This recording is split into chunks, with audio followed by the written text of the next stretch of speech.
स्वागतं स्वागतं स्वागतं स्वागतं स्वागतं सुस्वागतं स्वागतं स्वागतं स्वागतं स्वागतं स्वागतं सुस्वागतं धन्य है आपको पाए हम प्रभु के दर्शन से खुश है मन धन्य है आपको पाए हम प्रभु के दर्शन से खुश है मन नाचे हम नाचे आप नाचे पवन स्वागतं स्वागतं सुस्वागतं स्वागतं स्वागतं स्वागतं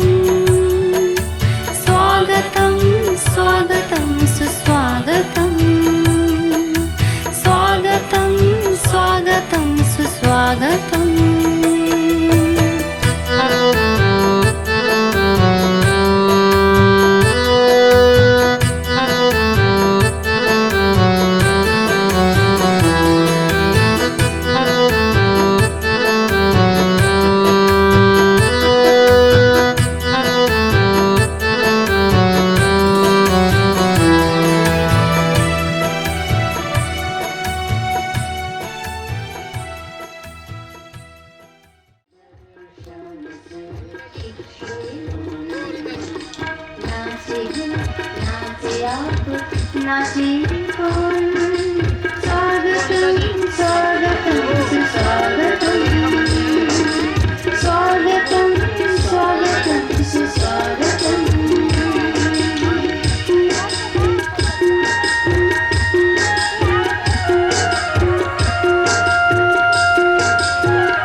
माँ आचार्य सारा भक्त जन्म मेरो अंतर न ओम आनंदन।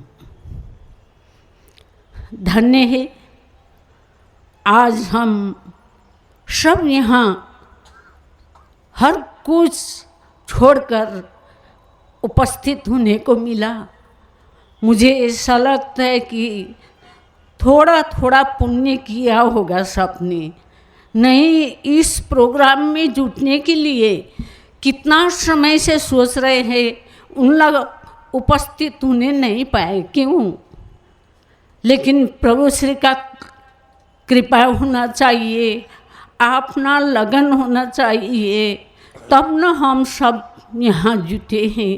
प्रभु की कृपा से मुझे क्षमा करना, हिंदी अच्छा से आती नहीं, तब भी आप लोग का सामने थोड़ा थोड़ी मुझे बोलने के प्रभु और माँ ने मौका दिए तो 2 शब्द बोल रही हूँ।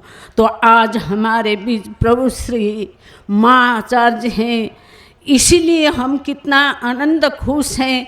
हम आए बैठे खाएं बस सुने, लेकिन सुन के जो ले चलना है, हमारा घैला जितना है वो ले चलते हैं, लेकिन उस घैला से गिर न पाए। जो अमृत इतना कष्ट करके प्रभु श्री ने हमको पिला रहे हैं, ये मौका अब हम कब मिलेगा हमारा? मैं तो सोच रही हूँ मेरा तो लास्ट कुंभ है और फिर मिलने वाला नहीं है। आज तक खड़ी हूँ आचार्य प्रभु श्री का कृपा से खड़ी हूँ, नहीं तो मैं आ भी नहीं पाती थी, क्योंकि मैं बहुत बीमार थी। मेरा बच्चा लोग बोल रहे थे माँ गुरु को यहीं लाए, आप मत जाइए ये बीमार है। मैंने बोले मैंने अमेरिका को त्याग दिया, लेकिन प्रभु श्री आचार्य के लिए अब मेरा साथ क्या लेके जाना है? मेरा तो यही उठा के लेके जाना है ना। इन लोग प्रेम देते हैं, लेकिन मेरा साथ चलेंगे? कोई नहीं चलेंगे। चलूँगी तो मैं अकेली, और माँ प्रभु का जो शब्द अमृत है वो लेके मैं चलूँगी। इसलिए बच्चा को मैंने बोले मुझे क्षमा करना, मैं चलना है कुंभ। लेकिन आया प्रभु श्री का कृपा, आचार्य का कृपा, भगवान नागा बाबा का कृपा, मैं अभी स्वस्थ हूँ। सब बीमार है लेकिन मैं स्वस्थ हूँ। किसका कृपा? ओम आनंदम। बहुत खुश लग रहा है। जैसा भी वो खड़ा हूँ तो हम कुछ बोल नहीं सकती हूँ, तब भी माँ के लिए हम लोग प्रार्थना करते हैं कि हम लोग के और सरल से कुछ कहने के लिए मैं निवेदन करती हूँ। बस इतना ही। ओम आनंदम। प्रभु के चरण में, आचार्य के चरण में ओम नमः। सबके लिए ओम आनंदम। हम सबके परम आराध्य स्थित प्रज्ञ भगवान श्री नागा बाबा, घट घट वासी श्री गुरुदेव एवं इस चतुर्थ सुबोध कुंभ में उपस्थित सभी भाई बहन, आज हम प्रसन्नता से यह समारोह पूर्ण कर रहे हैं। जैसी भी परिस्थिति है इसमें हम सभी उत्साह से खड़े हैं। बाबा की असीम कृपा है। चारों तरफ कितनी व्याधि घेरी हुई है और हम उनके बच्चे जैसे तैसे, इतना व्यवस्थित तो कमरे नहीं हैं, फिर भी आप जितना मुझसे हो सका मैंने कोशिश किया कि हमारे भाई बहन स्वस्थ रहें, सुख से रहें। तो बाबा की असीम कृपा है जो इस सुबोध कुंभ में उपस्थित हुआ है। रोग व्याधि तो आती जाती रहती है। मुझे भी सुबह बहुत तेज़ बुखार था। मुझे लगा आज सत्संग में जा पाएंगे, नहीं जा पाएंगे, लेकिन थोड़ी देर बाद लगा कि हम पूर्ण रूप से स्वस्थ हैं और जो उनकी इच्छा, ऐसा जीवन उनके कार्य के लिए ही है, चाहे वो जिन भी परिस्थिति में रखें, लेकिन अपना मन बलशाली होगा तो सारी परिस्थितियों को चीरते हुए वह अपने पथ की ओर मुझे अवश्य ले जाएंगे। हमारा मन उसी प्रकार सा बना रहना चाहिए। आज श्री गुरुदेव सुबह चर्चा कर रहे थे बाबा का वह अद्भुत ज्ञान। जन सामान्य उनके जीवन से उनके उस ज्ञान की तुलना नहीं कर सकता।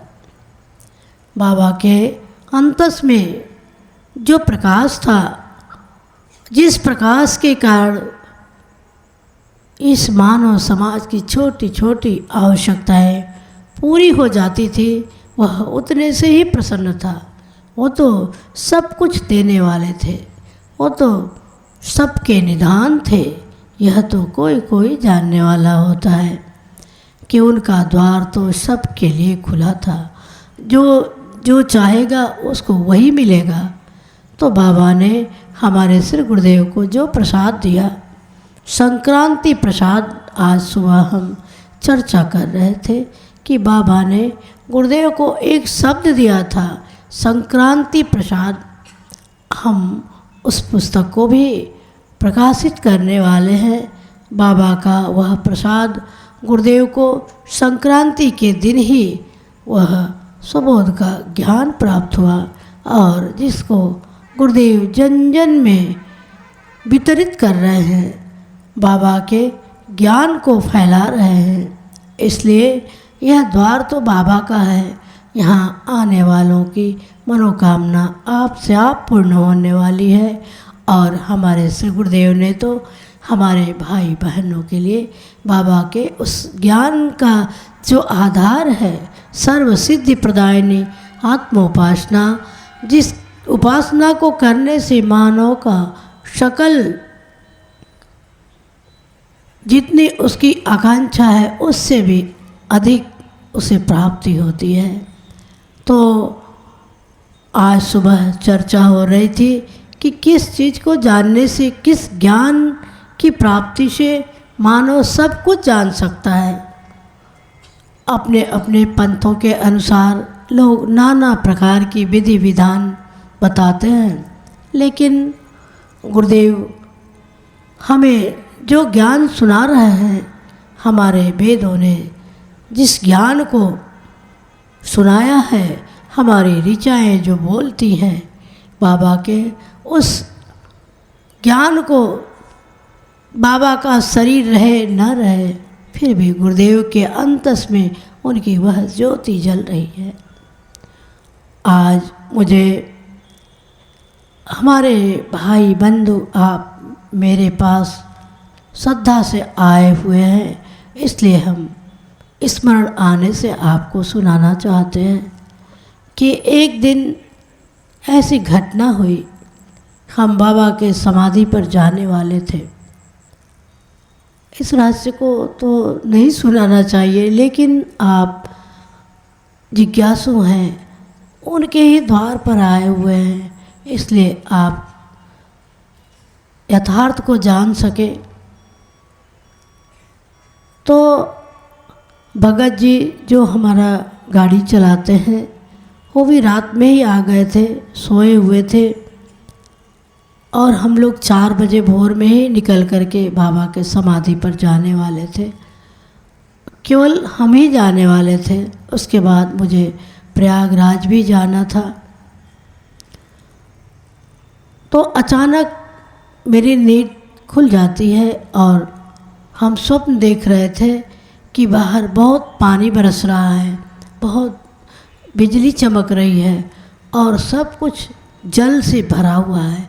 सभी रास्ते जल से भर गए हैं, मेरा यह परिसर जल से भरा हुआ है, तो मेरी गाड़ी कैसे जाएगी समाधि पर। और तब हम देखते हैं कि बाबा आते हैं और बाबा कह रहे हैं कि वहाँ जाने की क्या ज़रूरत, मैं तो यही हूँ। मैं तो उन्होंने गुरुदेव के लिए ही संकेत किया, मैं तो उनमें ही समाया हुआ हूँ, मैं वहाँ नहीं हूँ, मैं तो यही हूँ।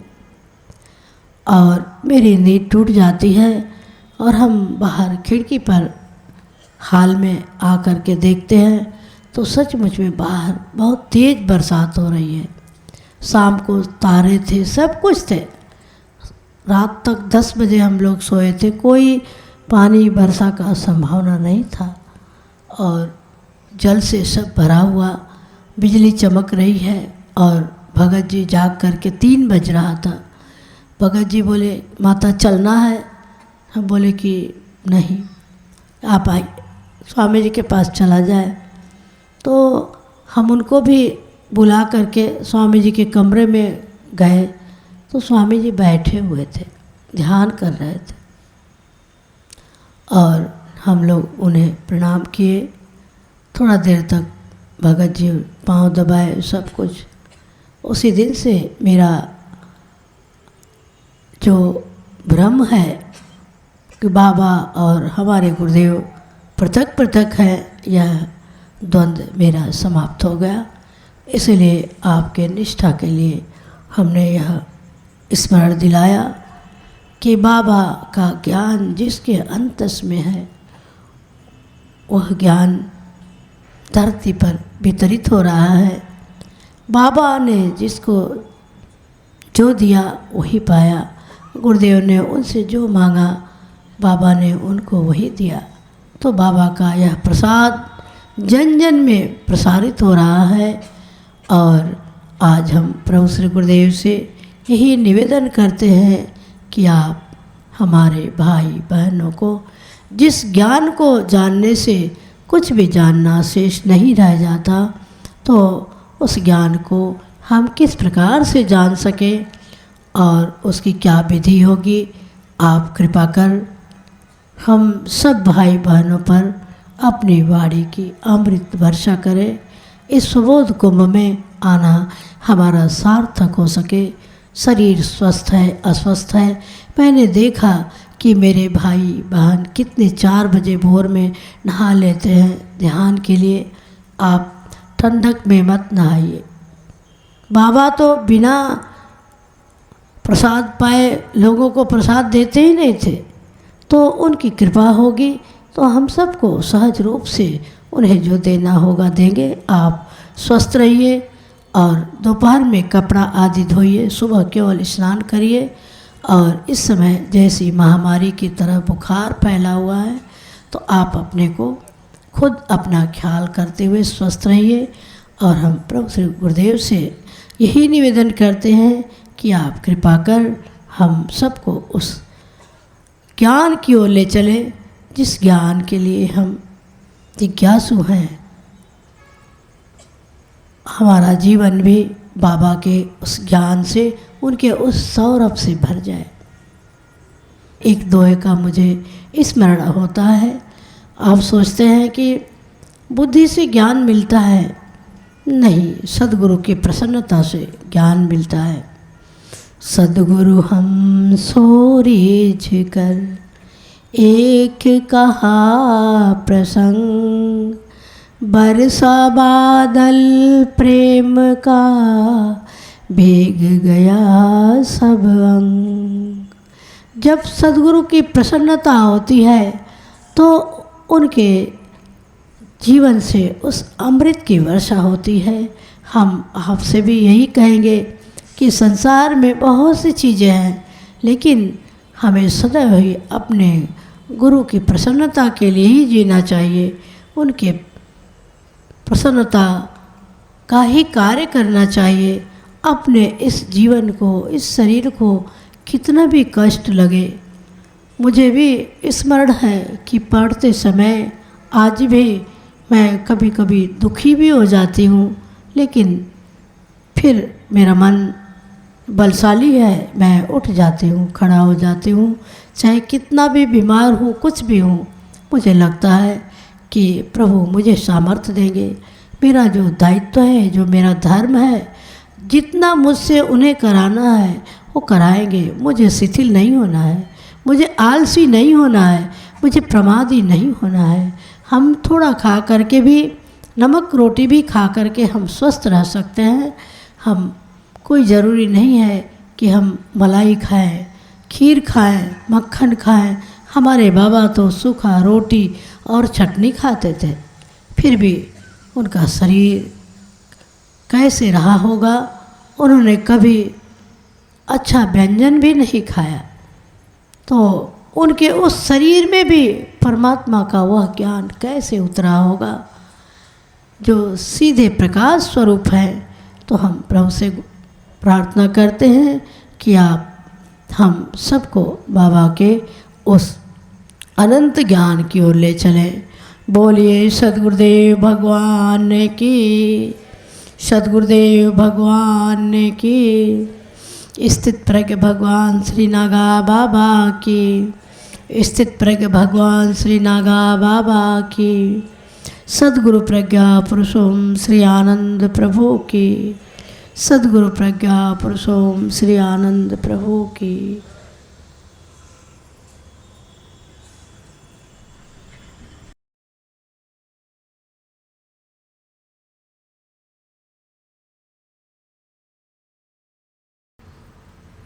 बोले सद्गुरुदेव भगवान की जय। मेरे बंधु, ये एक बहुत बड़ी समस्या है।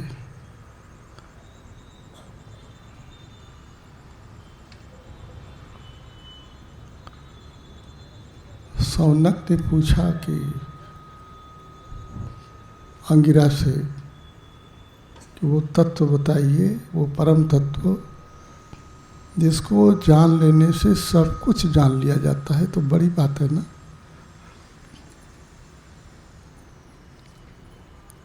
और उन्होंने जो शुरुआत की, तो उन्होंने कहा कि वो जो ब्रह्म विद्या है उसको ही जानने से तुम सब कुछ जान पाओगे।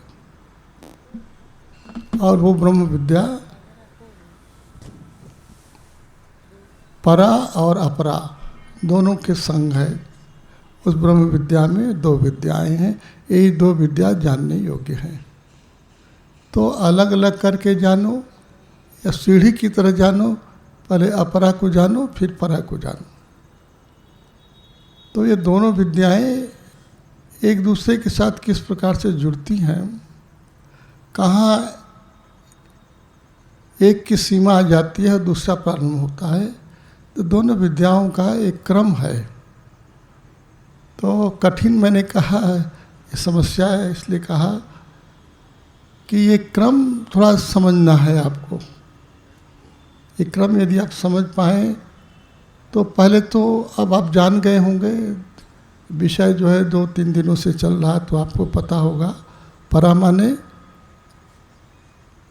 अपरा माने, दोनों का अर्थ जानिए। जो अपरा है वो अविद्या है, जो परा है वही विद्या है। लेकिन आप अविद्या को भी विद्या ही कहते हैं, तो इसलिए भ्रम होता है कि विद्या क्या है। मैंने आपको कहा कि विद्या वो है जो मुक्ति प्रदान करती है, वो विद्या है। और अविद्या क्या है? विद्याम च अविद्याम च यस तद वेदो भयम सह। हमारा जो वेद है वो विद्या को भी बताता है और अविद्या को भी बताता है, दोनों की बात करता है। क्यों?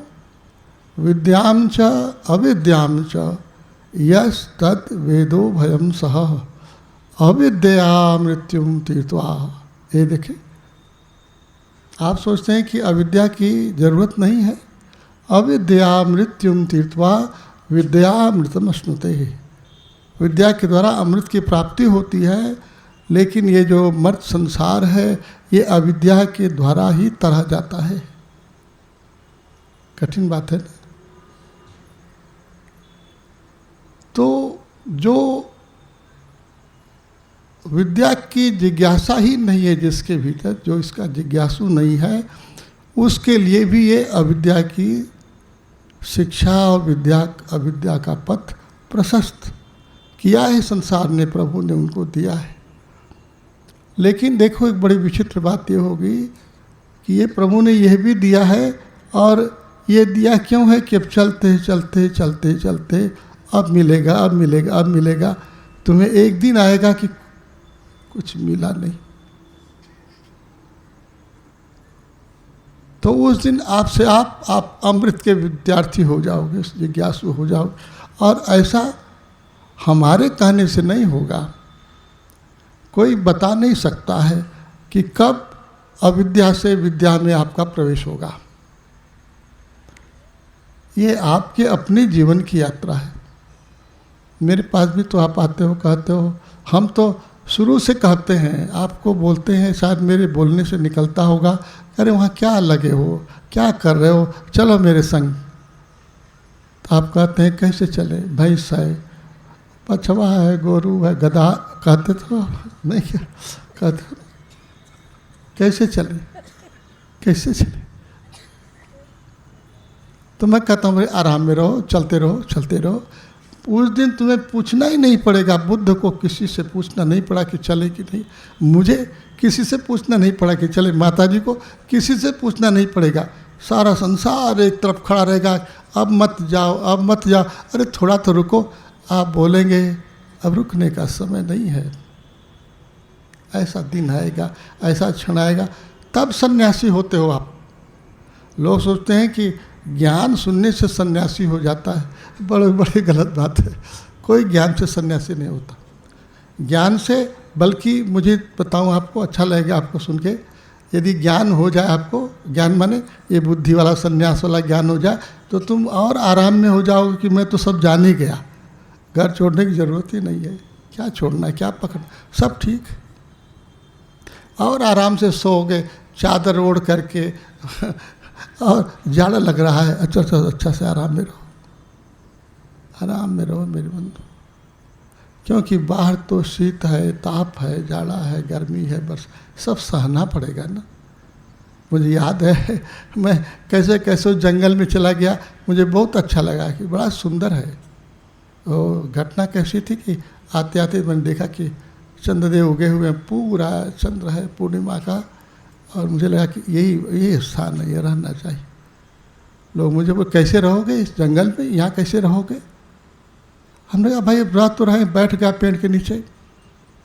एक व्यक्ति आया उधर से बोझा उझा लिए, शाम का समय था। उसने कहा बाबा तुम कौन हो, यहाँ क्यों बैठे हो। मैंने कहा भाई इसे बैठा हूँ और क्या करूँ। बोला कुछ खाओ पियोगे, कैसे खाओगे। मैंने कहा अब बैठा हूँ, फिर बैठा हूँ। बोला कि यहाँ नहीं, मेरे पंप पर चलो, मेरा जो वहाँ वो एक, तो हमने कहा चलो जहाँ के ले चलो वहीं चलो जाएंगे। बोला कि रात तो वहाँ रहो, मैं वहाँ चला गया। मैंने नहीं सोचा कि यहाँ रहने के बाद मुझे भोजन भी मिलेगा। वो एक लोटा दूध ले आया, थोड़ी देर बैठा दिया मुझे और घर गया लाया। तो मैंने कहा बताओ इतना दूध जो है, कभी हमको कौन पूछता है कि दूध लो कि घी लो कि क्या लो। लेकिन पहला दिन मेरा स्वागत का ऐसा हुआ, वहीं रहने लगा। वो आप तो आश्चर्य होगा, मैं लड़का था छोटा, और चारों तरफ कोई व्यक्ति नहीं लगता था कि मिलो जो कुछ पता नहीं किसी का, कौन आएगा कौन जाएगा इधर। लेकिन बहुत अच्छा लगता था। अच्छा ये लगता था इतना निराला है, इतना सुनसान है, और हमारे भीतर का जो नाद है वो आपसे आप देखो, कभी ख्याल करो, ऐसे सन्नाटे में चले जाओ, तुम्हारे अंतस का नाद आपसे आप सुरत हो जाएगा। मुझे लगा कि अद्भुत बात है जो मैं कभी नहीं समझ सका इस एकांत में, इस अकेले बियावान में। उसकी सिद्धि आपसे आप किसने पैदा किया। मैंने तो कोई साधना नहीं किया, मैंने तो पढ़ा था कि ऐसा होता है। तो मेरी बंधु अब जटिलता क्या है, कठिनाई क्या है, उसकी विधि क्या है कौन बताएगा। उसको पाने की विधि अंगिरा ने शुरू किया बताना, तो बताया ही दिया। अब आप पूछोगे कि विधि क्या है, उसकी विधि क्या होगी? विधि तो उसकी होती है जो तुम्हारे विधान के भीतर होगा न? भगवान तुम्हारे विधान के भीतर है। देखो, मैं किसी की निंदा नहीं कर रहा हूँ, हम भी बताएंगे, विधि बताएंगे, लेकिन एक बात सोचो, भगवान तुम्हारे विधान के भीतर है कि ये सड़क वहाँ तक जाएगी, इतने किलोमीटर जाने से, ऐसा पता है? कितने किलोमीटर दूर पर भगवान है कि ऐसे चलोगे तो वहीं पहुँच जाओगे? ये विधि विधान बताने वाले बहुत से लोग हैं मेरे प्यारे। केवल एक ही बात है, उसकी विधि क्या हो सकेगी? यदि आप बोलो कि उसकी कोई विधि नहीं है तो अब भी आराम में हो, चलो विधि ही नहीं है तो और अच्छा ही है, कुछ करने की जरूरत नहीं। ये भी एक विधि हो जाएगी तुम्हारी कि अब कुछ करने की जरूरत नहीं, कोई विधि तो है ही नहीं।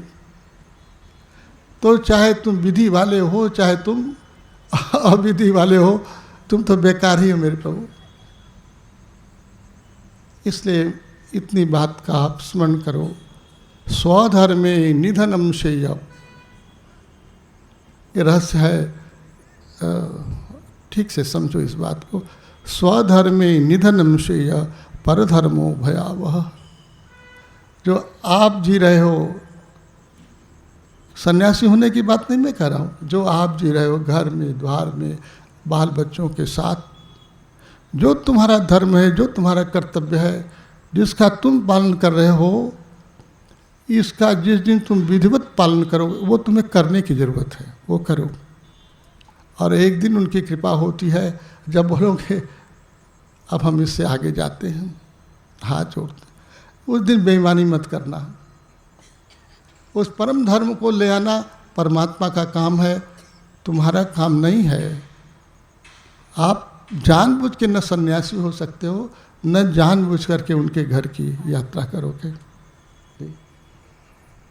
यात्रा तो आप कर ही रहे हो, इसलिए ये रहस्य मैं सुनाता हूँ। शायद तुमने कभी सुना हो, न सुना हो, कभी किताब में पढ़ा हो या न पढ़े हो, तुम भले अज्ञानी हो, कुछ नहीं जानते हो, लेकिन इतनी बात याद रखो, एक एक कदम जो बढ़ाते हो, किस ओर बढ़ाते हो? कहाँ जाते हो? बोलोगे कि मैं काम में हूँ, मैं क्रोध में हूँ, मैं लोभ में हूँ, मैं मोह में हूँ। मेरी बंधु, किधर जा रहे हो? हम नहीं तुमसे कहेंगे कि काम खराब है, लोभ खराब है। लोभ तुम्हारे पास है, तुम लोभ से ही मेरे पास आए हो, ख्याल करो। कुछ तो लोभ होगा तभी तो आए हो, कोई स्वार्थ होगा तभी तो आए हो। बोलते हो स्वार्थी संसार है। अरे अच्छा है, स्वार्थी है तो अच्छा है, होना ही चाहिए। स्वार्थी ना होगा तो क्या करेगा वो? लोभ न होगा तो क्या मांगेगा वो, क्या करेगा वो? क्रोध नहीं होगा तो आपत में, विपत में, अपने में कैसे लड़ेगा? घर में ऐसा नहीं, ऐसा करना है, कैसे लड़ेगा वो? तो मैं क्या इसका पक्ष धरूं कि खूब क्रोध करो, खूब लड़ो, खूब झगड़ा करो? ये मेरा भाव नहीं मेरे बंधु। लेकिन मैं कहना चाहता हूँ कि तुम्हारी जो ज़िंदगी है, उस ज़िंदगी से असंतुष्ट मत हो। उस ज़िंदगी को भली भांति विधिवत जीने की कोशिश करो, प्रयास करो। क्यों? क्योंकि उसी में से तुम्हारे स्व में जाने की यात्रा निकलेगी। इसलिए वो प्रश्न और वो उत्तर मैं देना चाहता हूँ जो तुमने कभी नहीं सोचा होगा।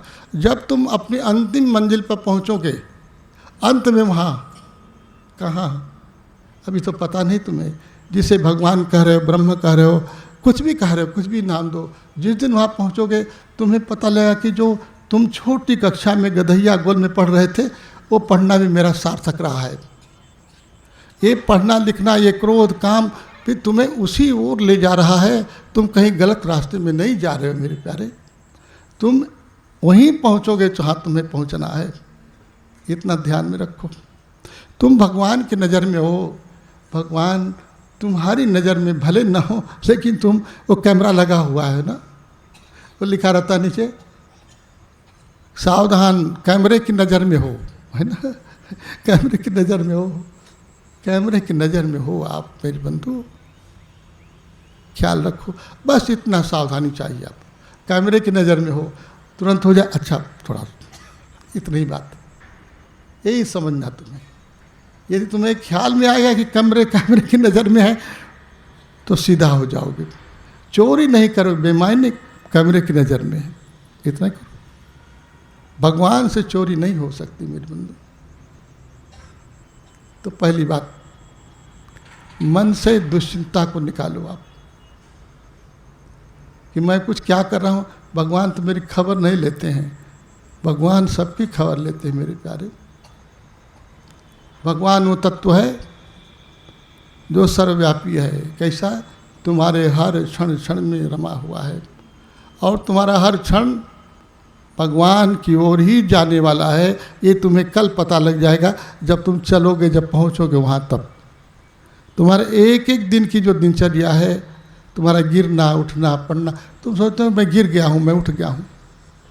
देखो छोटा बच्चा है ना, छोटा बच्चा आपका कितनी बार गिरता है, तब गिरते गिरते चलने लगता है।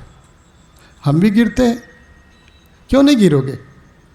गिरने से ही चलना सीखना होता है। जो आदमी पूछता हो, जो समझता हो हम गिरे ही नहीं, अरे गिरोगे नहीं तो उठोगे कैसे? गिरना भी होगा मेरे बंधु, गिरना भी तुम्हारे विधान में होगा। उस परमात्मा ने गिरने का भी विधान बनाया। गिरोगे भी और उठोगे भी। और जानो, बहुत गहरे गिरोगे, बहुत गहरे, बहुत ऊंचाई में उठोगे भी। अंगुलीमाल हो जाओगे, देखो वाल्मीकि हो जाओगे। ये लोग गिरे हुए लोग थे ना, बताओ इनसे उठा हुआ कौन हो सकता है? अपने गिरने को भी धन्यवाद दो मेरे प्रभु। यात्रा शुरू करो। स्वधर्मे निधर्म से, अपने धर्म का पालन करो। हाँ, यहाँ से आर्यत्व शुरू होगा। इसके पहले भगवान की शरणागति ने कैमरे में हो, ये जिस दिन ख्याल आएगा, ये पहली भूमिका होगी ज्ञान की कि मैं कैमरे में हूँ। बस यहाँ से शुभेच्छा शुरू होगी। मैं बता रहा था ना, चर्चा किया था आपको, पहली भूमिका ये ज्ञान की होगी। और अब शास्त्रों का श्रवण करोगे, सुनोगे, मनन करोगे। जब मनन करोगे, विचारना, ये दूसरी भूमिका होगी विचारना की। और तब तीसरी भूमिका का उदय होगा। तीसरी भूमिका का नाम क्या होगा? पहली भूमिका शुभेच्छा, दूसरी विचारना, तीसरी तनु मानसा। तुम्हारा मन जो है उसी दिशा में होगा। निधिध्यासन प्रारंभ होगा, श्रवण, मनन और निधिध्यासन। और तब चौथी अवस्था क्या होगी भूमिका ज्ञान की? सत्व आपत्ति। उस सत्य में तुम, उस सत्व में तुम उपस्थित हो जाओगे। आत्म तत्व को ज्ञाता हो जाओगे। तुमको उस आत्म तत्व का साक्षात्कार होगा। ये केवल कल्पना की बात नहीं है। तुम्हारे जीवन में ये चीज़ें घटित हो सकती हैं। हाँ, यदि यात्रा बंद कर दी है तो बात ही नहीं। ये कैमरे को भूल गए तो फिर सब कुछ भूल जाएगा मेरे बंधु। ये हमारी चार अवस्था हो गई, चार भूमिका। और पांचवी ज्ञान की पांचवी भूमिका असंशक्ति। और सबसे उपराम हो जाओगे, जीवन मुक्त हो जाओगे मेरे प्रभु। और तब ये जो बैठा है ना, ऐसा गुरु हो जाओगे। इसके पहले नहीं होगा। इसके पहले अपने मन से गुरु बन जाओ, उसका क्या मतलब होगा? यहाँ आने के लिए ऐसा मत समझो कि ये व्यासपीठ है। व्यासपीठ किसी की होगी, कथा गाने वालों की व्यासपीठ ही होगी। और गुरुपद पंचम भूमिका में जब पहुँचोगे, और जब परमात्मा तुम्हें बोलेंगे कि लोगों को सुनाओ, तब, क्योंकि परम गुरु वो है। परम गुरु का संदेश सबके पास तक ले जाना है। और तब छठवीं भूमिका आएगी। तुम्हारे अभी जो आँखों से देखते हो, ये संसार जो पदार्थ दिखाई देता है ना, संसार सारा जड़ दिखाई देता है, ये सब चिन्मय होगा, चेतन होगा। अभी बहुत झगड़ा है कि पदार्थ सच्चा है कि परमात्मा। आज तुम्हारे लिए पदार्थ सच्चा है, कल तुम्हारे लिए परमात्मा ही सच्चा होगा, क्योंकि ये जो कुछ है उसके बिना नहीं होगा। और तब सातवीं भूमिका का अवतरण होता है। सातवीं भूमिका होती है तब इस शरीर के बाहर हो जाओगे, विदेह मुक्ति। और इस मैं चाहता हूँ ये मेरे बंधु, हमारे गुरुदेव विदेह मुक्त हो गए। शरीर रहते हुए शरीर के बाहर हो गए। और आप आपसे दुनिया से लोगों से पूछते नहीं हो आप भी, ये आत्मा कहाँ रहती है? बोलो, आत्मा कहाँ रहती है? आत्मा कहाँ है? बोलो, कहाँ? यहाँ है, यहाँ है, यहाँ है, कहाँ है? बोलो।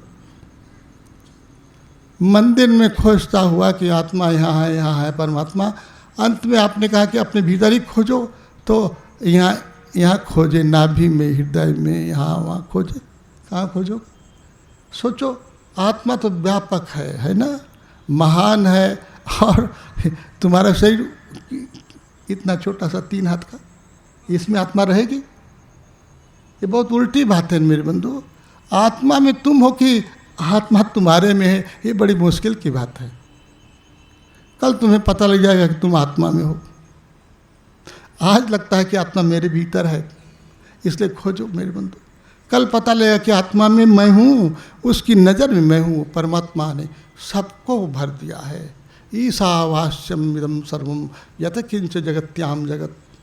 ये सारा जो जगत है वो उस ईश से भरा हुआ है, न भीतर न बाहर, वो वही है मेरे बंधु। इसलिए कैसे जियो आप स्वधर्म को? कैसे जियो? त्यक्तेन भुंजी था, त्याग पूर्वक जियो। जीने की शैली क्या होगी? माँ गृदा कस्य धनम, किसी के धन की लेने की इच्छा मत करो मेरे बंधु। जब सब कुछ परमात्मा से भरा है तुम्हारे भीतर और बाहर, तो क्यों चोरी करोगे? क्यों किसी के लेने की इच्छा करोगे? किसी के धन का अपहरण करने का प्रयास क्यों करोगे मेरे बंधु? ये महान सूत्र है, आज याद रखना आप। यदि ये याद कर पाओ तो सारी नैतिकता का सूत्र यहीं आके जुड़ जाएगा। जो दूसरे का है वो मेरा नहीं है। दूसरे की पत्नी मेरी क्यों होनी चाहिए मेरे बंधु? अज्ञान में संसार हो सकता है, होगा नहीं। बहुत ब्रह्मचर्य की बात मत करो मेरे बंधु। बस इतनी बात करो कि जो दूसरे का है वो दूसरे का, जो मेरा है, जो मेरे लिए प्रभु ने दिया है वो मेरा है। नहीं क्या? 1 पैसा जो कुछ भी है, देखो पुस्तक लेके पढ़ा करता था मैं, दुकानों पर जा कर के सोचता था कि किताब दे दो, थोड़ा सा पढ़ेंगे। पढ़ता रहता था। पढ़ते हुए मुझे एक दुकानदार ने कहा कि पढ़ लिया क्या, पैसा दो। मैंने कहा पैसा देता तो पुस्तक मैं क्यों खड़ा होकर पढ़ता, मेरे पास पैसा तो नहीं है। नहीं तो बिना पैसे की किताब पढ़ते हो? किताब तो तुमने चुरा दिया, पुस्तक मैंने तुमको दिया देखने के, तुम पढ़ने लगे।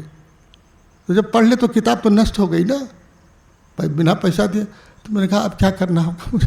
हमने कहा लाइब्रेरी में जाके छोड़ हटा, तुम्हारा जो दुकान है भाई, तुम पैसे की बात करोगे, मेरा पैसा नहीं है। ऐसा होगा मेरे प्रभु। कोई तो किताब मिलेगी जो बिना पैसे के भी पढ़ने को मिल सकेगी, तो रास्ता बनेगा। चाहोगे तो रास्ता बनेगा। वो देखने वाला जरूर तुम्हारा इंतजाम करेगा, बनाएगा। तो एक भरोसा होगा, कैमरे की नज़र में हम हैं तो जरूर वो भरोसा बनाएंगे, जरूर रास्ता देंगे। यहाँ से शुरू करो आप। ये मैंने इसलिए दोहरा दिया थोड़ा, ये 7 भूमिकाएं कि तुम्हारे ध्यान में आ जाए कि वो हमारा स्थित प्रज्ञ जो अवस्था, स्थित प्रज्ञ जहाँ हमको पहुँचना है, जहाँ बाबा पहुँचे हैं। बाबा चाहते हैं कि एक एक इंसान स्थित प्रज्ञ हो सके। इसलिए भगवान बनने की कोशिश मत करो मेरे बंधु। मैं भगवान हो जाऊँ, भगवान को खोजो नहीं। ये जीवन को जीने की कला सीखो। नहीं, भगवत्ता तो तुम्हारे भीतर खुद उतर के आएगी। भगवान को खोजने के लिए यहाँ मत जाने की जरूरत नहीं है। तुम जहाँ हो, जहाँ पैदा हुए, जिस कुल में, जिस जाति में, जिस घर में जहाँ भी पैदा हो, अच्छा चाहे खराब जो कुछ भी है, उसे जियोगे, उससे आगे बढ़ोगे, उठोगे। ऐसा जो शास्त्र को समझता है, शास्त्र अनुसार जीने की कोशिश करता, यथाचारम यथा शास्त्रम यथा चित्तम यथा स्थितम व्यवहारम उपादत्ते। देखो व्यवहार का जो उपयोग करता है, व्यवहार में जो स्थित होता है, जैसा शास्त्र कहते हैं, जैसा चित्त बोलता है, और एक रंग में हो जाएंगे तो सब एक साथ होगा। ऐसा जो चलने वाला है, ऐसा जो व्यापार है, इस व्यापार को जो स्वीकृति करने वाला है, मैंने सुनाया था आपको, यह स आर्य इति स्मृतः, वो आर्य होता है। इस आर्यत्व का जागरण होना चाहिए। अब जो आर्य है उसकी विधि हो सकती है। अब आर्य बन गए आप, यदि आप आर्य हो तो सुनो कि अब क्या करना है। जो आर्य नहीं है उसको तो सुनने का भी अधिकार नहीं, इसलिए तुम्हारा उपनयन हुआ। अभी तक अनार्य रहे हो, श्रेष्ठ बनने की इच्छा का उदय तुम्हारे भीतर नहीं हुआ। अब चाहते हो कि मैं इस संसार सागर से तर सकूं, पार जा सकूं। इतना तो मैंने आपको थोड़ा आपका पूर्व अभ्यास दोहरा दिया है ना, इसलिए कि विषय बहुत विस्तृत हो जाता है। तो ये जो अपरा है, अपरा के क्षेत्र में अपरा का तात्पर्य क्या है? ये जो प्रकृति का विज्ञान है, जिस प्रकृति में हम जी रहे हैं, सत्व रज तम की यह जो त्रिगुणात्मिका प्रकृति है, इस प्रकृति में जो हमारे जीवन की शैली है वो अपरा की। और हम जब तक इसमें जी रहे हैं तब तक हमको इसका अनुपालन करना चाहिए। परा को जानना है तो सबसे पहले ये बात जाननी है, परा माने त्रिगुण के जो पार है, जो प्रकृति के भीतर नहीं, प्रकृति से बाहर है। देखो समझो मेरी बात, ये जो हम जी रहे हैं पंच तत्वों में, ये जो हमारा जीवन है इसे हम जीवन समझते हैं। ये एक शैली है जिसको भौतिकवाद कहते हैं। बुद्धि से जिसको हम चिंतन करते हैं तो पता लगता है कि ये संसारिकता है। लोग कहते हैं ये संसारिकता है। तो संसारिकता में जीने वाला एक रास्ता है। इसका चाहे जो भी इंजीनियर बनो, डॉक्टर बनो, ये बनो वो बनो, जो भी तुम्हारा काम है, शादी विवाह, ये सब सारा कुछ करना धरना, ये जो है तुम्हारी अपरा प्रकृति में सब चल रहा है। जितना तुम कर्म कर रहे हो ये सब तुम्हारी अपरा प्रकृति में है। और अपरा प्रकृति जो है वो जड़ प्रकृति होती है। देखो विद्वानों की सभा में सोचो, चिंतन करो, विद्वान बनकर से सोचो, तो जो भौतिक विज्ञान है वो कहता है कि ये प्रकृति जो है वो जड़ है। ख्याल है ना, ये प्रकृति से जो ये संसार बना है ये जड़ है। तो पदार्थ जो है वो जड़ है। जड़ का तात्पर्य क्या कि वो चेतन नहीं है। तो भौतिकवाद भी जब चेतन को स्वीकारता है, क्योंकि हम तो समझने वाले हैं, मानव हैं, तो कहता है कि जो समझने वाला, जो चेतन है, ये भी जड़ का ही परिणाम है। मेरी बात बैठती, विज्ञान की दृष्टि में ये जो चेतन है, जो समझ पा रहा है, ये भी जड़ का ही परिणाम है, जड़ ही है ये। और इसलिए मरने के बाद कुछ बचता नहीं है। ये चर्चा मैंने आपको सवेरे किया था। तो एक अर्थ इतना है, ये प्रकृति जो जड़ है। अब तुम परा की ओर चलो। परा का ज्ञान कैसा होगा? अंतर करो, आप समझो। आप ही कह रहे हो कि जो जीव है ये क्या है? जीव जो हम हैं, ऐसा करना, ऐसा नहीं करना, ये जो सोचता है, ये जो समझता है, भौतिकवाद के अनुसार, अपरा प्रकृति के अनुसार सोचोगे तो ये जड़ ही है जो ऐसा सोचता है। तो बताओ, ये जड़ ही है जो जड़ को जानने वाला है। ये जो जानने वाला है ये जड़ है कि चेतन? भौतिकवादी बोलेगा कि ये चेतन है, लेकिन जड़ जो है चेतन बन गया है। इसका मतलब है कि जड़ चेतन बन सकता है ना? इसका मतलब ही नहीं बात समझ में। देखो एक तर्क है उनका, ये जो जड़ है, जो भौतिक तत्व है, वो चेतन बन सकता है। भौतिक तत्व भी चेतना में बदल सकता है। इसका मतलब कि चेतना में और जड़ में कोई ना कोई तो सूत्र होगा ना।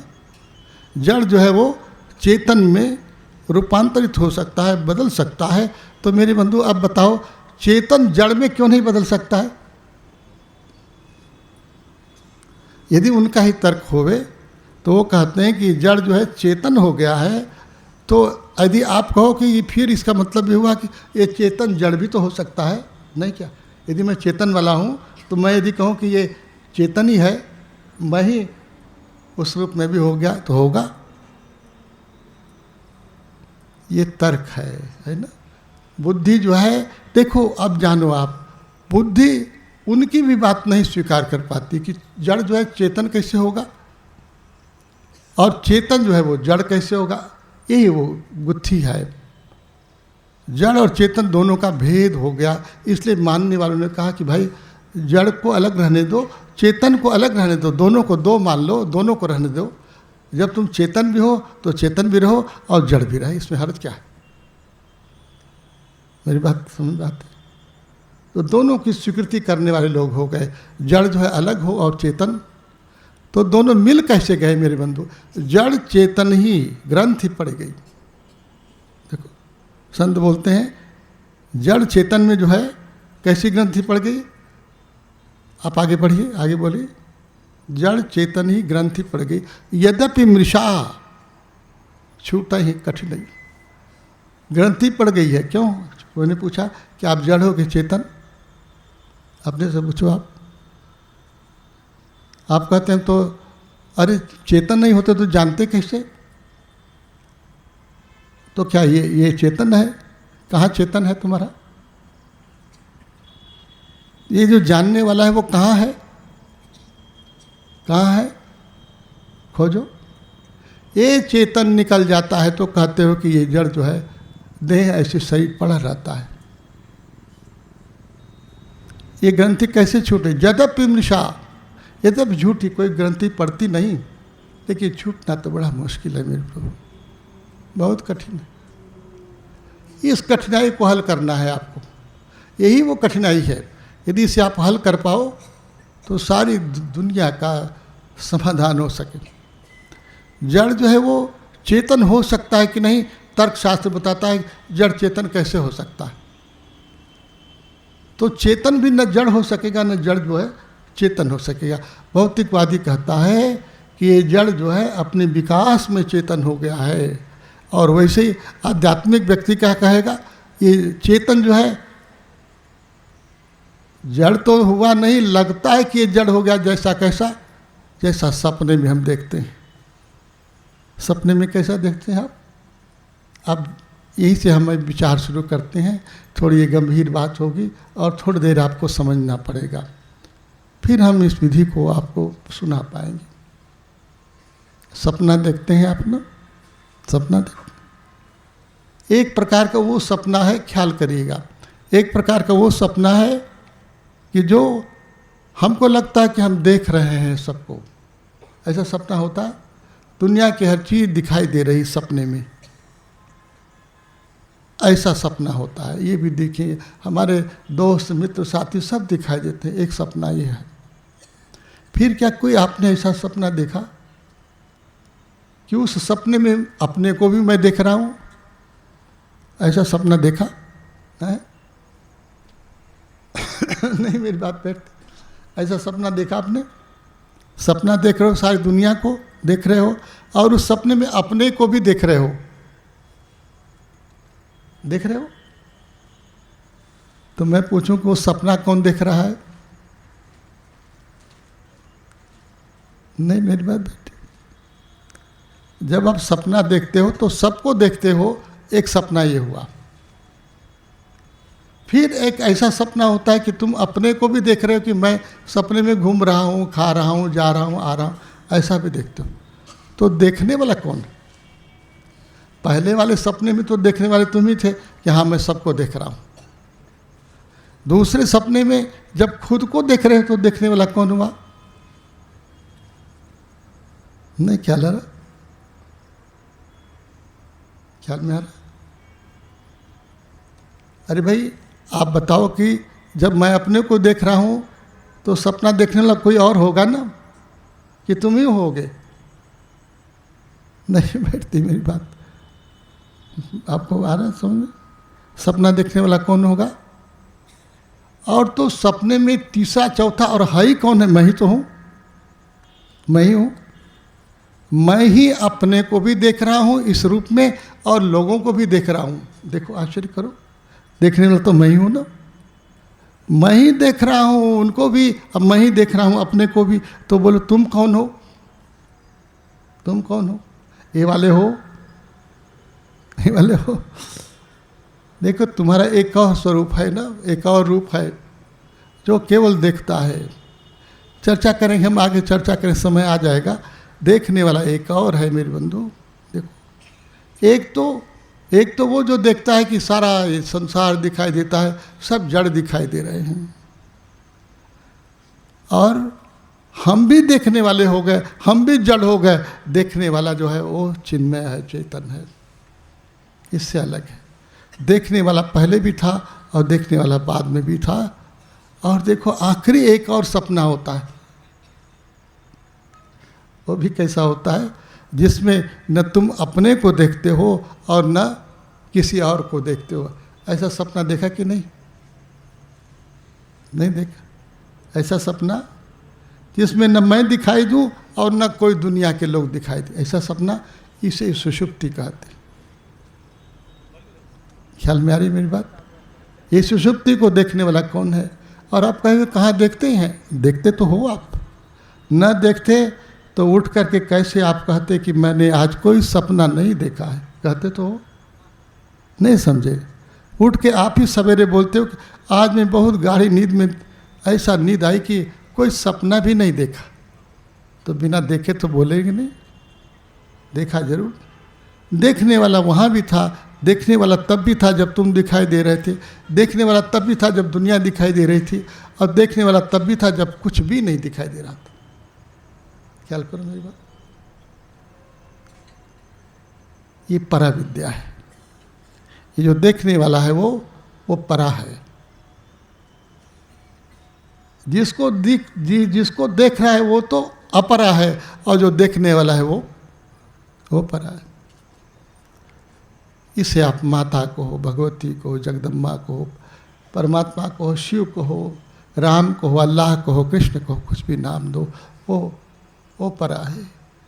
तो ध्यान में मेरी बात आ रही? अपरा से परा में कैसे जाओगे आप? अपरा से परा में जा सकते हो इस समय भी। ये जो देख रहा है ना, ये देख रहा है कौन? जिसको दिखाई देता है वो परा, और जो दिख रहा है सो अपरा। समझ पाते हो? जो दिख रहा है दृश्य वो अपरा, और जो देखने वाला है वो परा। देखने वाले कौन? यदि देखने वाले को समझते हो कि ये आनंद है जो देख रहा है, तो ये भी अपरा ही हो गया। जिस दिन तुम इस देखने वाले को भी देखने वाले हो जाओगे, उस दिन तुम परा होगे। मेरी बात समझ में आती? नहीं मेरी बात बैठ। जिस दिन तुम समझोगे कि ये जो स्त्री है, ये लड़की है, लड़का है, इसको जानने वाला, इसको भी देखने वाला जो इसके पीछे है, जिस दिन तुम वहाँ होगे तुम परा में होगे।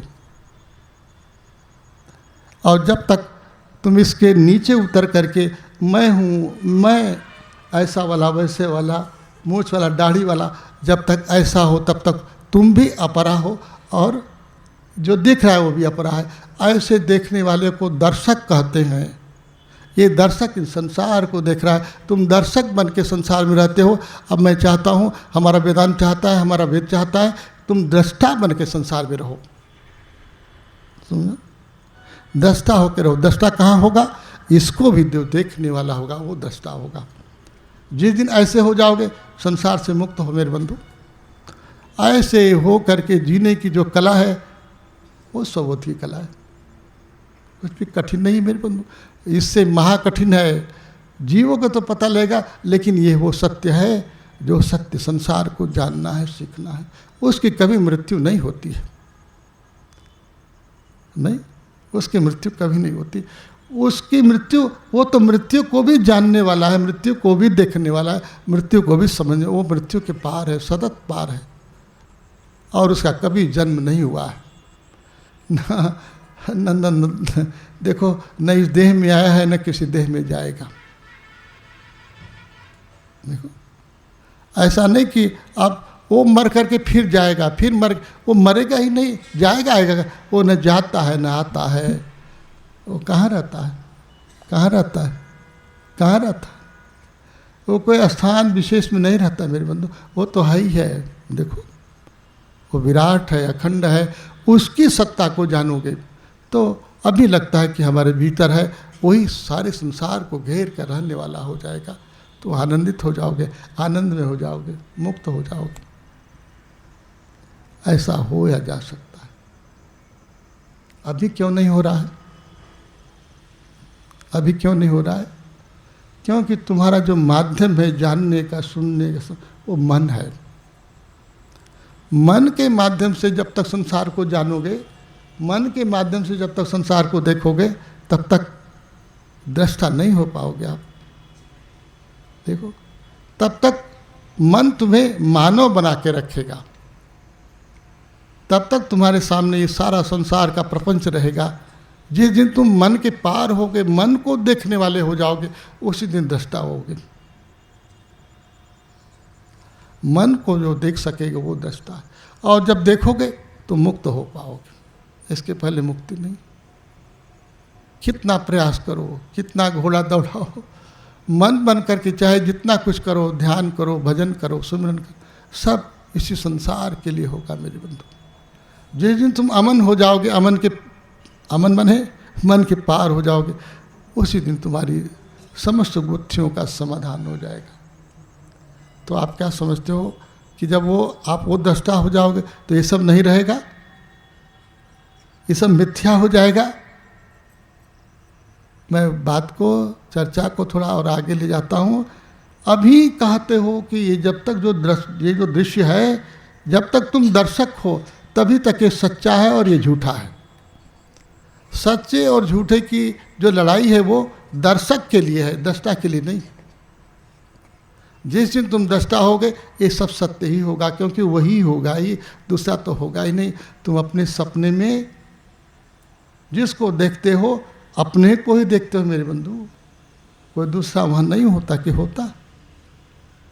इस परमात्मा के इस आकाश में परमात्मा ही होता है, दूसरा तो होता नहीं। लेकिन हम मन बन कर जीते हैं, इसलिए हमारी सारी समस्या का निदान नहीं हमको मिल पाता। हम समस्या में ही रहते हैं, मन ही हमारी समस्या है। इसीलिए कहते हैं लोग कि मन एवं मनुष्याणाम कारणम बंध मोक्षयो। मन ही जो है वो हमारे बंधन का और मोक्ष का कारण है। ये मन यदि संसार की ओर होवे तो बंधन का कारण है, और मन यदि ऊर्ध्वमुखी हो, अपने भीतर की ओर हो, तो मुक्ति का कारण।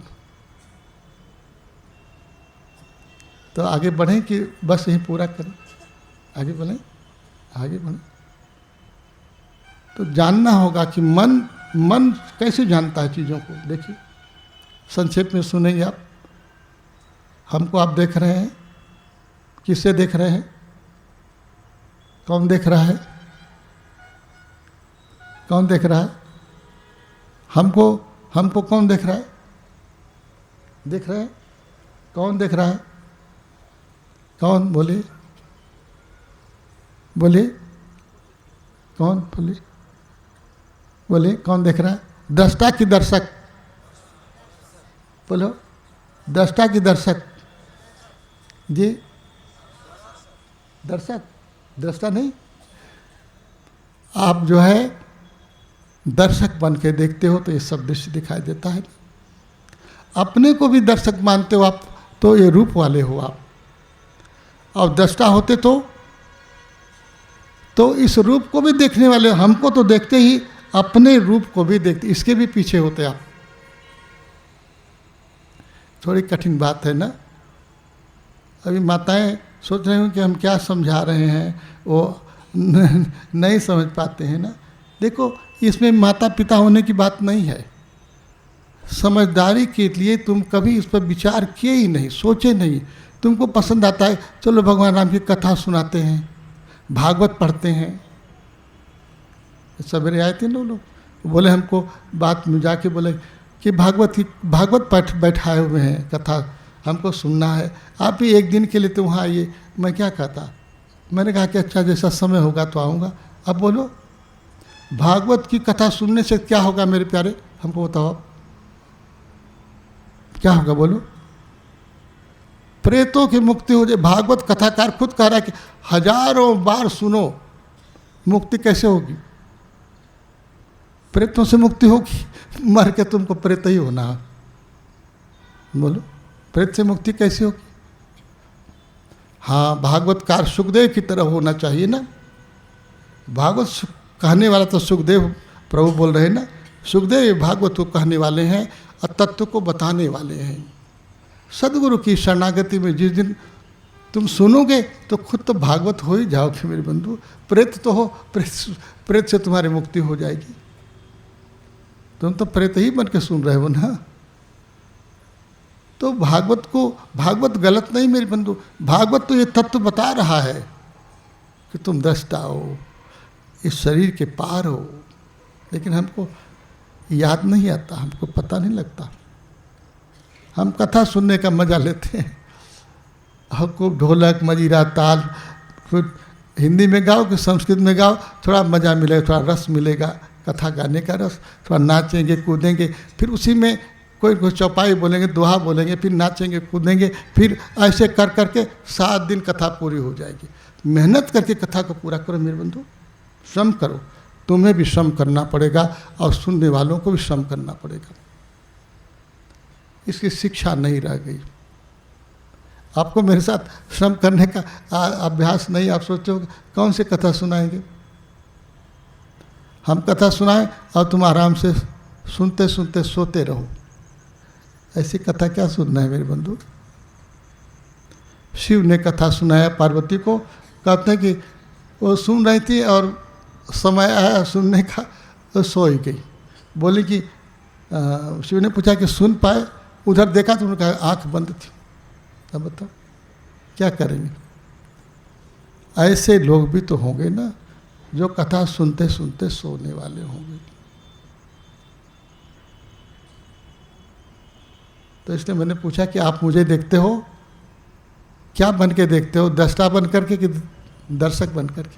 आपने कहा दर्शक बनकर। दृष्टा बनो। दृष्टा बन करके जीने का विज्ञान सौध का विज्ञान है, और दर्शक बन के जीना है ये सांसारिकता है।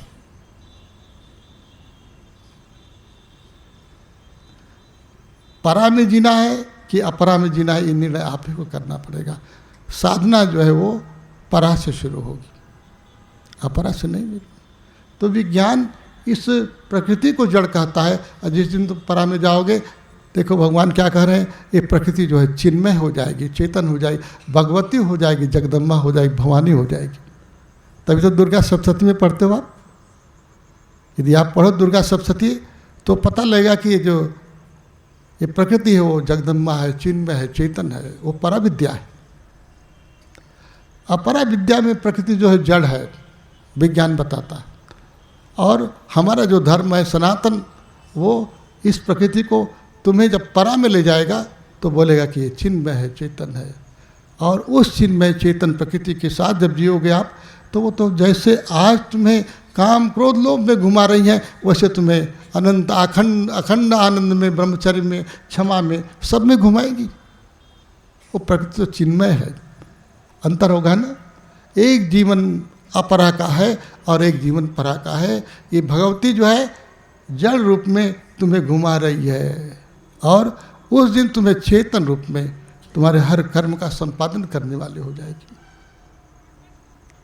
इसलिए मैं साधना क्या बताऊंगा आपको, आराधना क्या होगी। इस प्रकृति को जिसने चिन्मय जाना है, तो मेरे बंधु उस भगवती को समर्पित करो ना अपने को। वो स्वतः ही तुम्हें ले जाने वाली है। कहाँ ले जाएंगे? जहाँ उनकी इच्छा होगी। नहीं करते हो आप। उनको तुम कभी छोड़ते नहीं कि प्रभु तुम्हारे शरण में चिन्मय प्रकृति तुम्हारे सारे जीवन का समाधान करने वाली। तो एक बार कहो तो। और देखो, अब आखिरी बात आज की चर्चा करूं। ये जो तुम जीव कह रहे हो ना, ये जो जीव है, जीवात्मा कह रहे हो ना अपने को, जीवात्मा, ये जीवात्मा, अब बोलो कि ये परा है कि अपरा? जीवात्मा मध्य में है ना, संसार के और परमात्मा के मध्य में।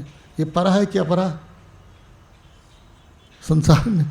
उधर की ओर से सोचोगे तो ये जड़ हो जाएगी, अपरा है, और उधर से सोचो तो ये परा है। क्या सोचोगे आप? ये जीवात्मा परा है मेरे बंधु।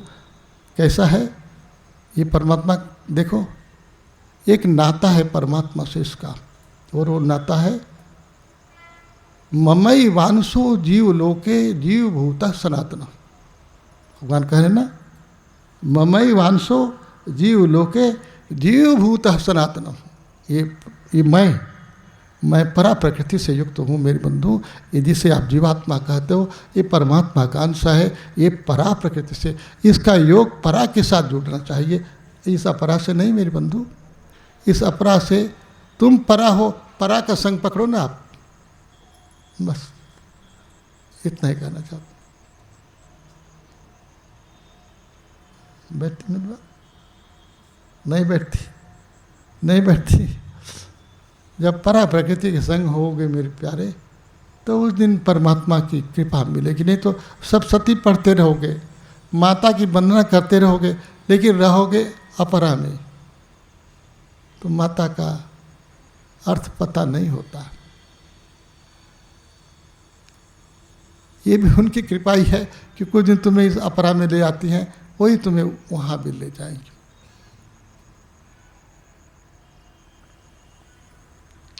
तो माता जी ने पूछा था कि आगे अब उसकी विधि क्या होगी, क्या विधि होगी?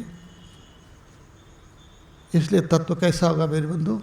देखो, ये जो परमात्मा है, परम सच्चिदानंद परमात्मा, वो परमात्मा कैसा है? चिन्मय है, चेतन है, और उनकी जो प्रकृति है वो भी चिन्मय है, चेतन ही है। उनकी प्रकृति जड़ नहीं है मेरे प्यारे। इतना तो आज के इस पाठ में ध्यान में रखिए। और आप ये जो चिन्मय चेतन जो प्रकृति है और ये जो चिन्मय चेतन परमात्मा है, दोनों का जो एक शब्द है, एक अक्षर है, वो क्या है? यदि किसी एक अक्षर से दोनों का ज्ञान करना चाहो, वो अक्षर क्या है? वो अक्षर बोले, आपको पता है, नहीं केवल बोल नहीं पा रहे। वो अक्षर क्या है? वो अक्षरम अधिगम्यते, उस अक्षर का अधिगम होता है। कैसा? वो जो अक्षर अविनाशी है, वो कैसा होगा? कौन होगा?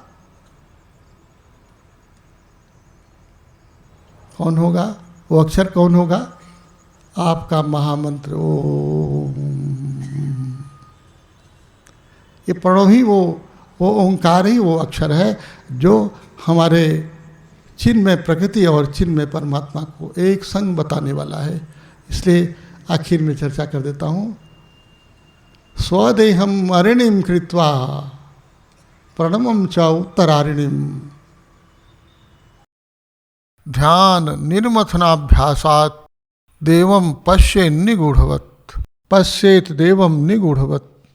ये आत्मा का जो ज्ञान है, कैसे करोगे, कैसे पता होगा? जैसे एक लकड़ी में छिपी हुई जो अग्नि है, कब पता लगती है, कब जागती है? एक लकड़ी से जब दूसरी लकड़ी का आप घर्षण करो तो क्या होगा? ध्यान निर्मथनाभ्यासात। ऐसा जो परमात्मा इसमें छिपा हुआ है तो इसी में, जिसका एक रूप बाहर का है लकड़ी का। जिस दिन यदि लकड़ी का घर्षण करोगे तो इसमें से आप जो है वो ज्योति प्रकट हो जाएगी। ऐसा ही करो मेरे बंधु। स्वदेहम अरणिम कृत्वा। ये लकड़ी कहाँ से खोजोगे? एक लकड़ी ये हमारी देह है। स्वदेहम अरणिम, दो लकड़ी होती है, दो लकड़ी। एक को अरणी को, वो अरणी जो यज्ञ में बोलते हैं ना, आप जानते होंगे। दो लकड़ी होती है, एक अरणी जो है और एक अरणी ऊपर, तब हम घर्षण करते हैं तो उसमें से वो अग्नि प्रज्वलित होती है। तो एक अग्नि ये देह है हमारी, और एक अग्नि, और दूसरी लकड़ी कौन होगी? स्वदेहम अरणिम कृत्वा प्रणवम च उत्तरारणिम। और जो इसके ऊपर घर्षण करने वाली लकड़ी है वो ओंकार। ध्यान निर्मथनाभ्यासात। ध्यान कैसा होगा मेरे बंधु? ध्यान कैसा होगा? ध्यान निर्मथनाभ्यासात। मथन करो आप। निर्मथनाभ्यासात पश्येत देवम निगूढ़वत। ये जो देव है, तत्सवितुर्वरेण्यम भर्गो देवस्य धीमहि धियो यो न प्रचोदयात्। ये जो परमदेव हैं वो कब प्रकट हो जाएंगे? आप कहते हो कि आत्मदेव कब बोलेंगे, कब मिलेंगे, कब खुलेंगे? आत्मदेव ये रगड़ करो ना आप।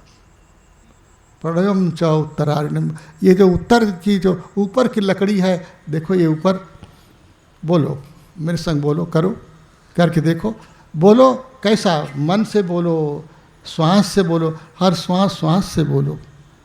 ये लकड़ी जो है ऐसे आती जाती रहेगी और ये देह, ये जो हृदय देश है, ये एक घर्षण में आएगा। होते होते एक दिन कब आएगा हम नहीं जानते, कोई नहीं जानता, लेकिन ये आग जल जाएगी, आग प्रकट हो जाएगी। छोटे छोटे चिंगारी कभी कभी तो दिखती ही तुम्हें, किसी दिन पूर्ण प्रकाश हो जाएगा।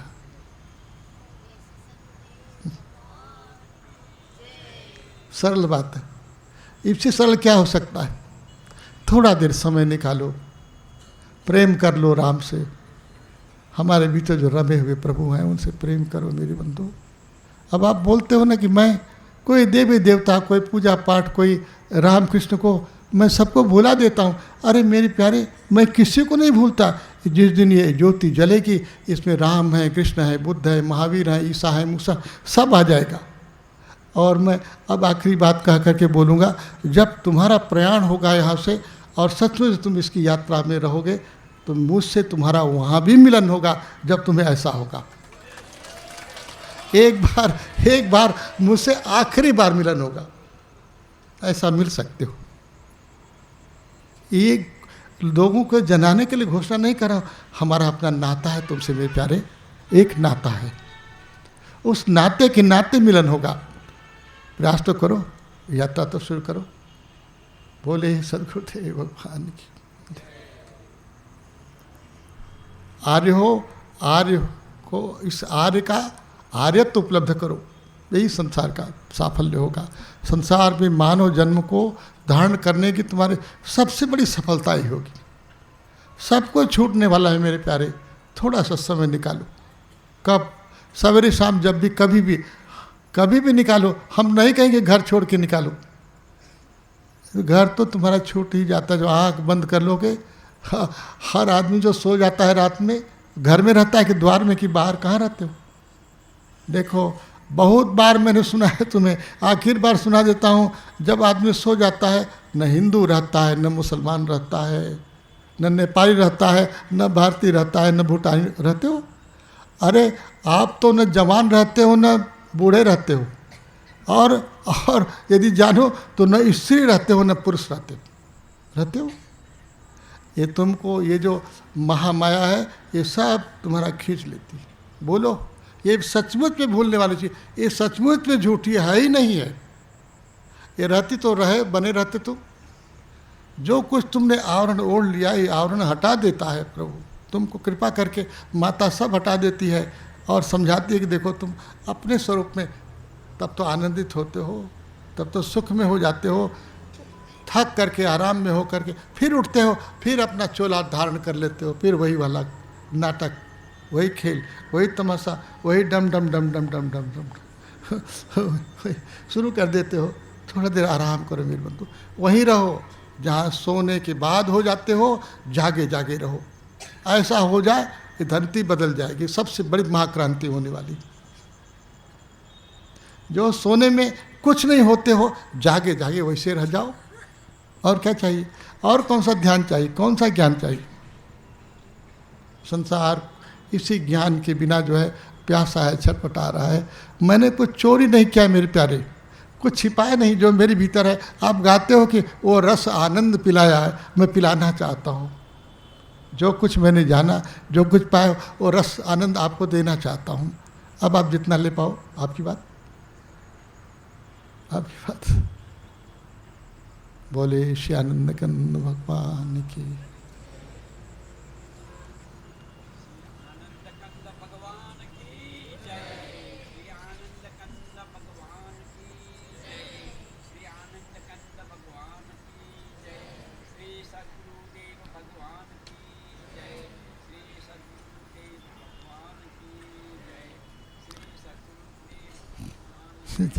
ये जो है,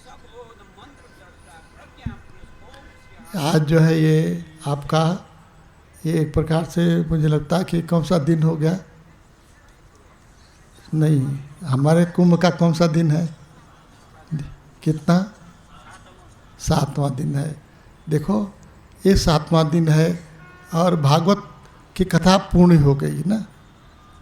एक सप्ताह जो है भागवत पूर्ण हो गया, तुम्हारे प्रेत की मुक्ति हो गई नहीं, ग्रंथि का छेदन हो गया, भेदन हो गया और आप परम मुक्त हो। मुक्ति का विज्ञान कल से शुरू करेंगे। बोलिए सदगुरुदेव भगवान की जय।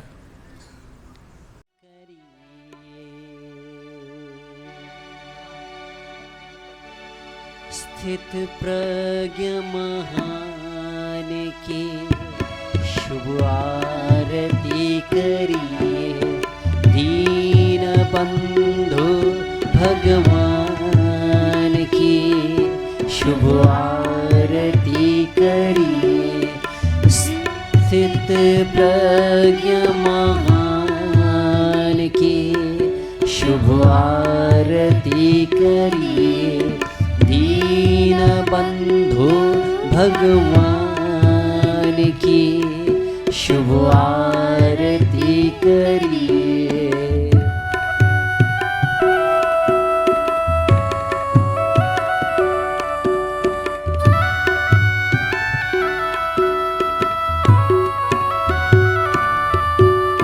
दिगंबर तन दिव्य नयन है, दिगंबर तन दिव्य नयन है, दिगंबर तन दिव्य नयन है, दिगंबर तन दिव्य नयन है।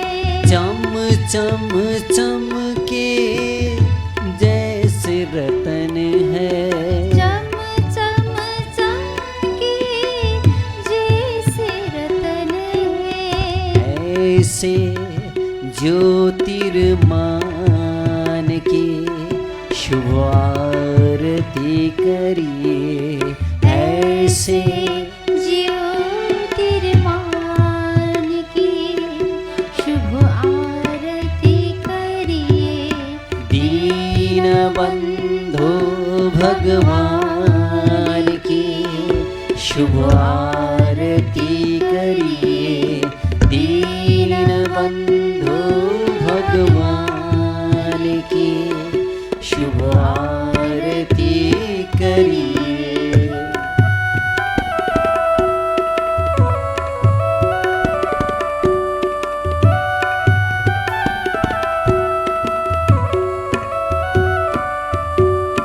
तप पूरित कृष्गात मनोहर, तप पूरित कृष्णगात मनोहर, सर्वतीर्थमय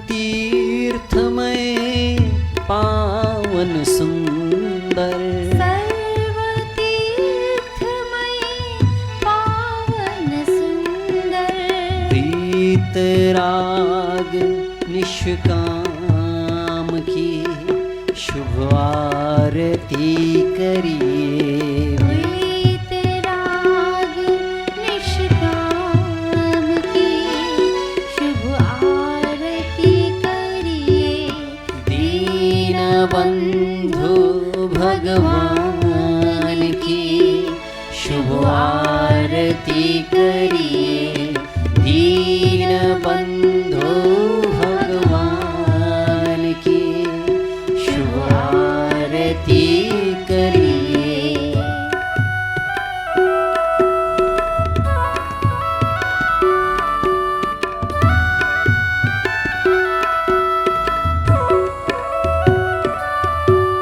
भूमि शयन रुक सुख व्यंजन है, भूमि शयन रुख सुख व्यंजन है, परम ईश में रत हर क्षण है, परम ईश में रत हर क्षण है।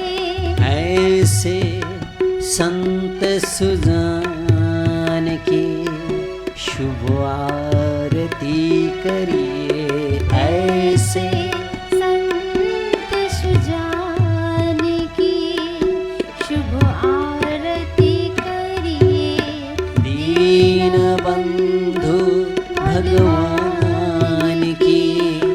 शुभ आरती करिए दीनबंधु भगवान की शुभ आरती करिए।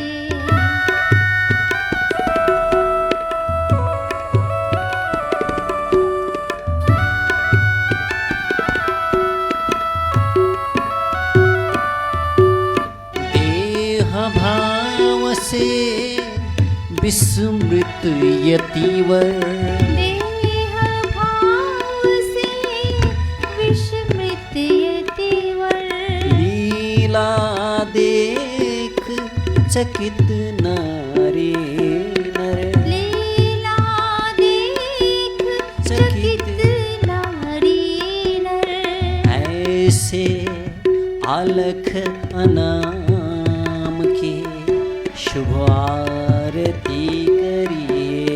ऐसे अलग अनाम की शुभ आरती करिए। दीनबंधु भगवान की शुभ आरती करिए। दीनबंधु भगवान की शुभ आरती करिए।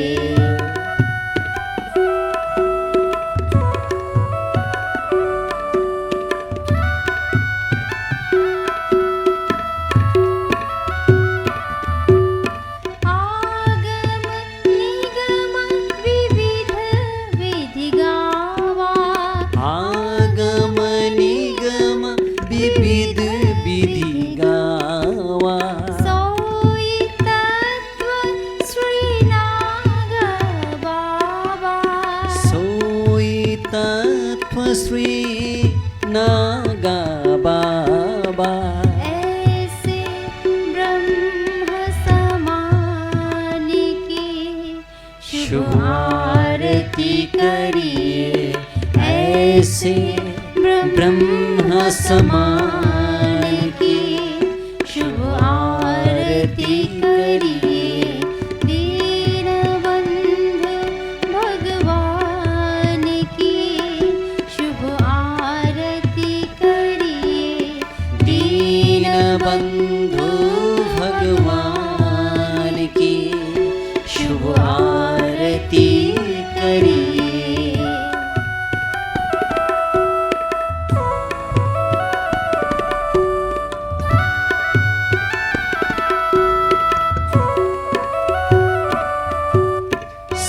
समदर्शी प्रभु सत सुख सागर समदर्शी प्रभु सत सुख सागर गुणातीत निर्गुण गुण आगर गुणातीत निर्गुण गुण आगर मूर्तिमान गुणग्राम की शुभ आरती करिए। मूर्तिमान गुणग्राम की शुभ आरती करिए। दीनबंधु भगवान की शुभ आरती करिए। दीनबंधु भगवान की शुभ आरती करिए।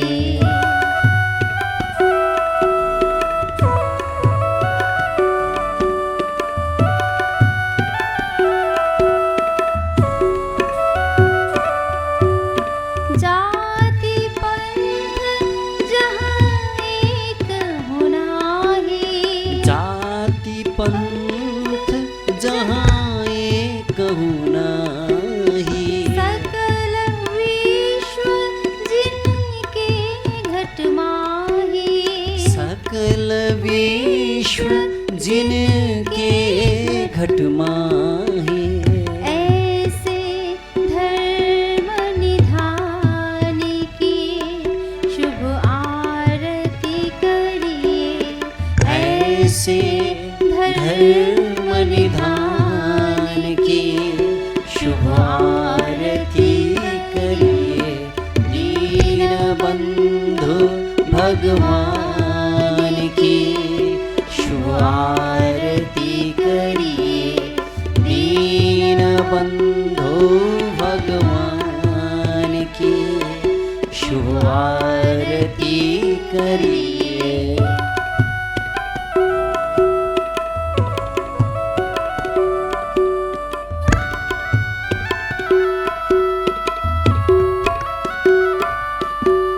पूजा पाठ ध्यान से उपरत पूजा पाठ ध्यान से उपरत स्वयं सच्चिदानंद परम सत स्वयं सच्चिदानंद परम सत ऐसे आत्मा राम की शुभ आरती करिए। ऐसे आत्मा राम की शुभ आरती करिए दीन बंधु भगवान की शुभ आरती करिए दीन बंधु भगवान की शुभ आरती करिए।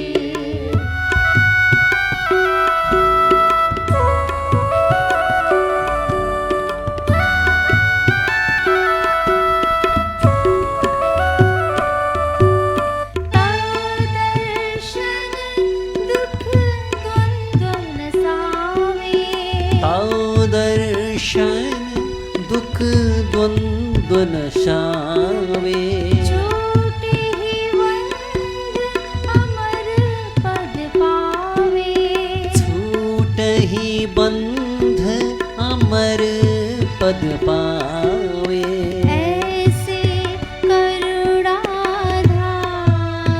की शुभ आरती करिए ऐसे करुणाधाम की शुभ आरती करिए दीन बंधु भगवान की शुभ आरती करिए दीन बंधु भगवान की शुभ आरती करिए।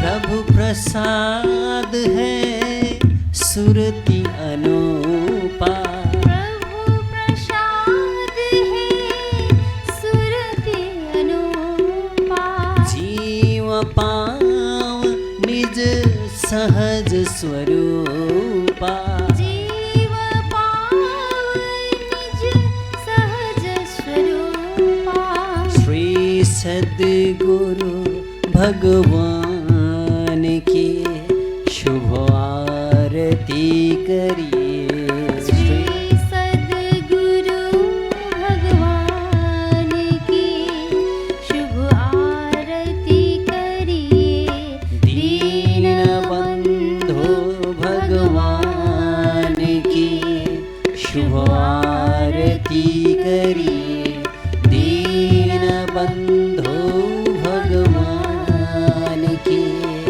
शुभ आरती करिए।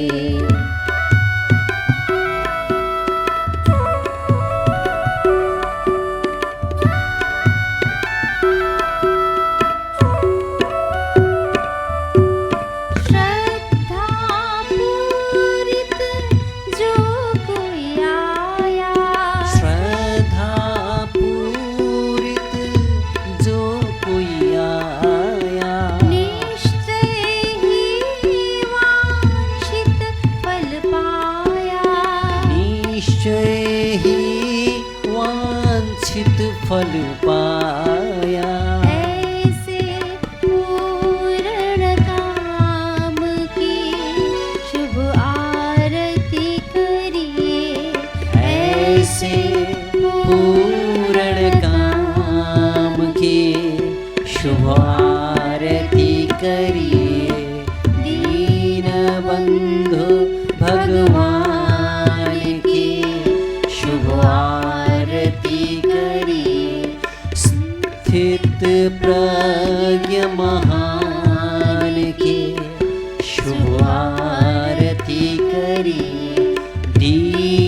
बंधु भगवान की शुभ आरती करिए दीन बंधु भगवान की शुभ आरती करिए दीन बंधु भगवान की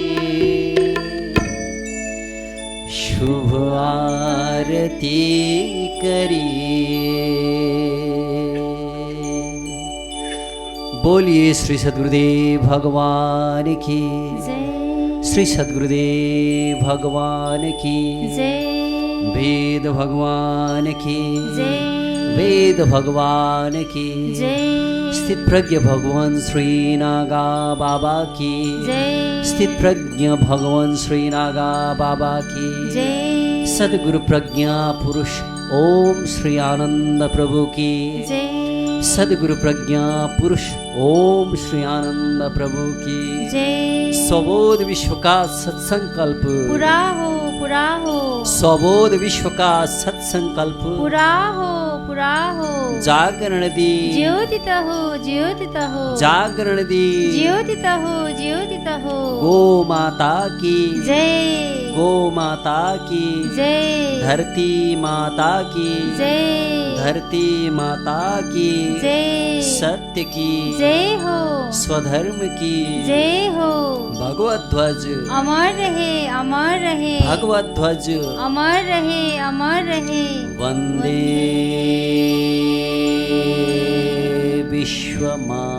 विश्वमातरम वंदे विश्वमातरम वंदे